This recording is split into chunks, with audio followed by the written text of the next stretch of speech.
So servant leadership at its most basic, I think, is leading others, but with an eye toward actually helping those around you rather than helping yourself out. If you do a quick Google search on servant leadership, you'll likely come across Robert Greenleaf. I don't know whether he actually coined the term or just popularized it by starting writings of his in the 70s and eventually founded this Greenleaf Center for Servant Leadership. But you'll also come across, various leaders throughout history: Gandhi, Nelson Mandela, Martin Luther King Jr., really figures that were very popular, starting a movement, but not self-aggrandizing, not to make themselves better, but really to affect change around them and to help those around them. Servant leadership is really actually a very old idea. You'll find servant leadership popping up in ancient philosophies and ancient religions, dating back hundreds, if not thousands of years. But what does any of this have to do with Scrum and agility? Greg, can you share some ideas on that? Well, you bet. So I think as part of a takeaway from the modernization of the term, there is a general consensus around there might be a better way in which to have a relationship between employee and employer. Mm. And so that's where servant leadership can definitely be seen in modern frameworks like the Scrum framework and other agile frameworks in which there's a general sense if we can have servant leadership at its core, you're going to have better outcomes by way of what you're hoping to accomplish.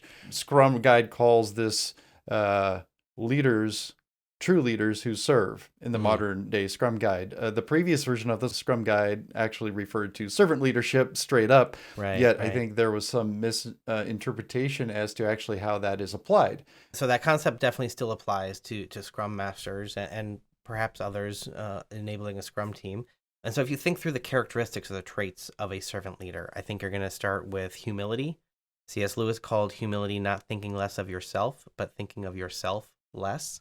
So thinking more about those around you. I think you'll come across empathy. A servant leader is usually a very empathic person who's able to connect with people, not just on a intellectual and rational level, but on an emotional level as well. Servant leaders are generally pretty self-aware. They're not just blindly pursuing a goal, but they're aware of how their behaviors and their actions are impacting those around them. They are employing those characteristics to help the team around them get better. Patrick Lencioni actually wrote a book about leadership and the motive for leadership called The Motive. And I love one of his quotes about servant leadership. He actually takes a knock against the term and just says he doesn't really like the term that much because it implies that there's any other kind of leadership other than servant leadership. So I thought that was really interesting. I saw him say that at a conference once. I like the answers I get from students in our Scrum classes. I often ask, give me an example of a leader that you found really effective. Give me an example of a leader that really rallied you to their cause and was able to affect change. And when students are able to think of an example, which is frustratingly and sadly not very often, very often I get people saying, I don't really have an example of someone like that. But when they do, at least in my experience, they often start with, well, this leader really helped, etc. Fill in the blank, really helped the organization around us, or really supported me, or really supported others. You hear people describing great leaders by how those leaders served others. And I really think that goes to show that the most powerful and impactful leaders really are in it to serve others. Yeah, Jason, I love hearing the stories of when people have been impacted by leaders who have a servant leadership approach. And this is what I've learned. There are some pros to servant leadership just beyond good feelings. Like, hey, I really felt good when. My first thing that I can think of that is actually a pro, it tends to beget other leaders like them. So if you're wanting other command and control, authoritative type of leaders, continue to command and control, and you're going to get more of exactly what you're delivering. But if you're a servant leader, bringing servant leadership to your organization, chances are you're going to start finding others who are doing the same. So let me give one definite exception to servant leadership when it doesn't work. Here we go. When there is an absolute chaotic, rapid decision-making environment where potentially life or death is on the line, now is not the time to say, you know what, why don't we just go consult with a bunch of people and get their insights and ideas? The house is burning down.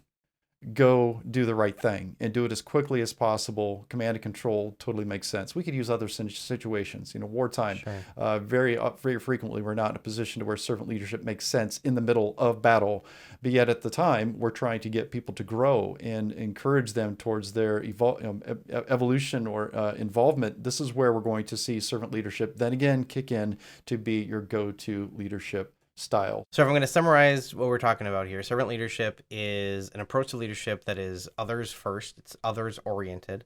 It can be a challenge to implement because it can require quite a culture shift from a lot of organizational cultures. And it's something that, may not always fit every situation. When there's quick decision making required, perhaps command and control can fit. But if we're looking with an eye to the long-term growth of an individual, a team, or an organization, servant leadership is a way to grow that team and that organization over time. I would love to hear from our audience about stories that you might have about servant leadership. Have you experienced excellent servant leadership? Or are you working on changing your culture right now? Please drop a comment. Let us know how you're seeing servant leadership play out in your Scrum teams or your organizations. Please like and subscribe to our channel to get more content like this, and we'll look forward to seeing you in the next video.